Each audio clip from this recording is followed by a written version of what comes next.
What is going on, Nuggets Nation NBA fans? My name is Tom Leuthner. Welcome back to Nuggets Today, presented by Fan Arts. I got a little bit of, a couple topics here to talk about. But like I said, this is going to be, I might miss a day or two after today just because I have my engagement party. Then I got a family brunch the day after. And I think I said that last episode as well. But the Nuggets play basketball today. They play preseason basketball. I mean, something, you get to watch. Just about everybody go. David Adelman did say that he expects everybody to participate in the preseason game or be ready to play at least for the preseason game. And I get a little nervous with that just because I don't want anybody to get a freak injury or go down in a game that doesn't really mean anything.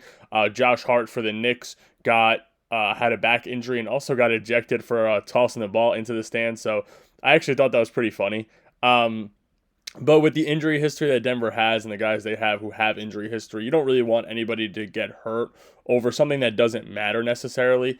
A preseason game, I know it's the Timberwolves and there's the rivalry and all this stuff, but you don't want anything to happen that's going to cost Denver their season. You don't want a freak injury, knock on wood, that nothing happens. But the first thing I want to get into here is Payne Watson, and the praise for Payne Watson is really just amazing so far. They said that he's been manning the second unit almost. I know they're playing through Val in that second unit, but when it comes to, the conversations and questions asked about him, everybody says, he looks confident with the ball. He's making the right decisions. He's making his shots. He's playing well on offense. He's handling and taking care of the ball.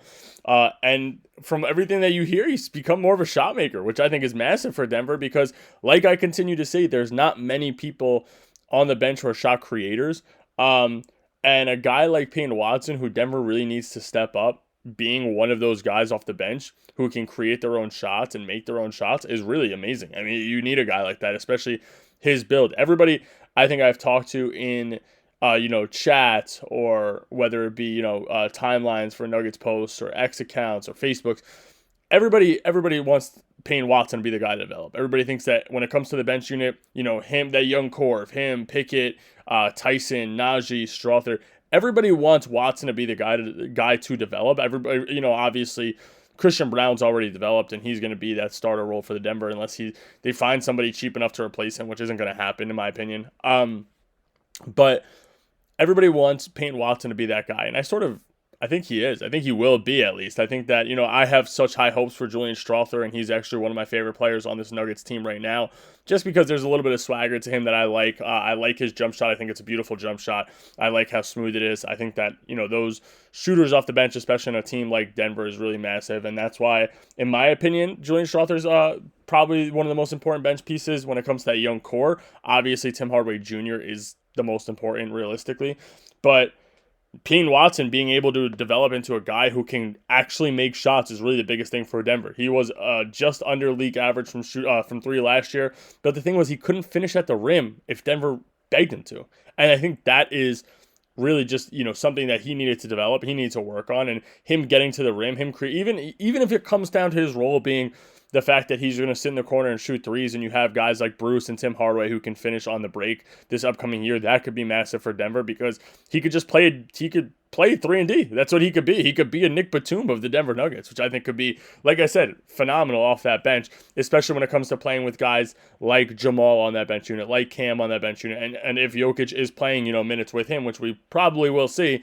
a good amount of time. So I think that could be massive, and I think it comes down to this next topic, and that is just being at the right place at the right time. Now, I was listening to Cam talk about it. I was listening to Jaren Jackson Jr. talk about it on Paul George's podcast. Cam was talking on the DNVR podcast.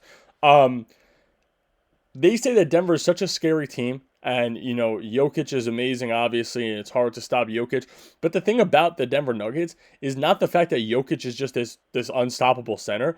It's the fact that they're always in the right place at the right time. They really are. And you watch it, and Jokic is going to make a sick pass, and you're going to see it whether it's behind his back, behind his head, a little just like looking away, no look pass. But the thing is, and if you break down the Nuggets film, that's just because somebody's in the right place at the right time. And I think bringing a guy like Bruce in to help out the bench unit, a guy, or not even the bench unit, but Tim Hardaway, Val, Cam Johnson, those kinds of guys, because he's somebody that's been there as well, especially playing a role, like a role player role. to tell them where to be, when to be there. Even with Strother developing, with Payne Watson, guys know where to be at the right time, and that's what makes Denver such a dangerous team realistically. And I think that, I've been seeing clips of Jamal playing with Val, and Val's it looks great. I mean, the high basketball IQ, a guy like Cam, super high basketball IQ, which is even way better than for Denver because Cam can cut to the rim. Cam can hit shots from deep out. Cam can handle the ball, which makes it even more dangerous because MPJ didn't have a great ball handle. He was a guy who what was going to happen when he touched the ball. You pass it out to the three-point line, he's taking a jump shot. Or he's going to pump fake, take one dribble in, and take a mid-range jump shot.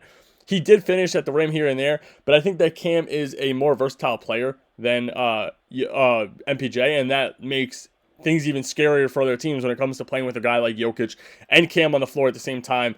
And then you have AG, Christian Brown, and Jamal all in the same starting five. I mean, CB might not be as dangerous, I guess, if you want to say, for other teams, but I think AG, Jamal, Cam, and Jokic is a top 3, big 4 in the NBA. I don't think you could really prove me otherwise. But like I said, I think that is dangerous for people to be in the right place at the right time, and Jokic and Cam even to have such high IQ to even be able to point that out and figure it out. So, I think, like I said, I think that's massive. And I think that there's going to be a new game plan coming into the Denver offense. Not fully. I think that Adamans talked about it and covered it a little bit. But I've been seeing a lot of clips of their practices and, their runs, and it seems like they're doing a lot of scrimmaging, which is good. They're playing first guys with the second unit, second unit guys with the first unit. And a lot of what I've been seeing is Julian Strother inverted pick and rolls with Jokic, and I think that is a very interesting way to play because Strother is a smaller body. But then again, when it comes to right place, right time, and a different game plan, you have a guy like Jokic being able to handle the ball.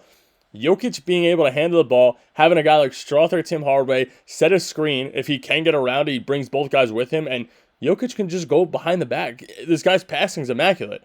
So if he does 1-2 dribbles, takes a little behind the back pass, and it leads to Strother, Tim Hardaway getting open, or you even think about it, a guy like Payne Watson setting that inverted screen, he's driving to the rim for a lob, and then you have a guy like Strother, Tim Hardaway in the corner. I think that the game plan could work. I think that this offense really can be a top 3 offense in the NBA again.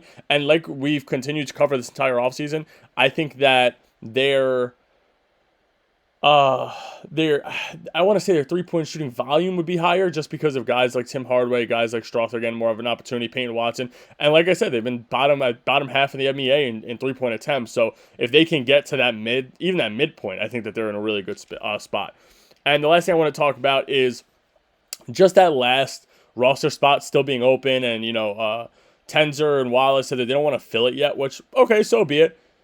I think that they might go with an in-house guy. I think when it comes to the point of them being able to sign a guy for the remainder of the year, whether it be a two-way guy or somebody in the G League, which I think it would be a two-way guy, whether it be Tamar, if Curtis Jones, if he really proves himself, Spencer Jones, I think one of those guys will take up that last roster spot, and I think that's why they're saving it, because they want an in-house guy to develop more than they want to bring in another vet or another free agent, in my opinion.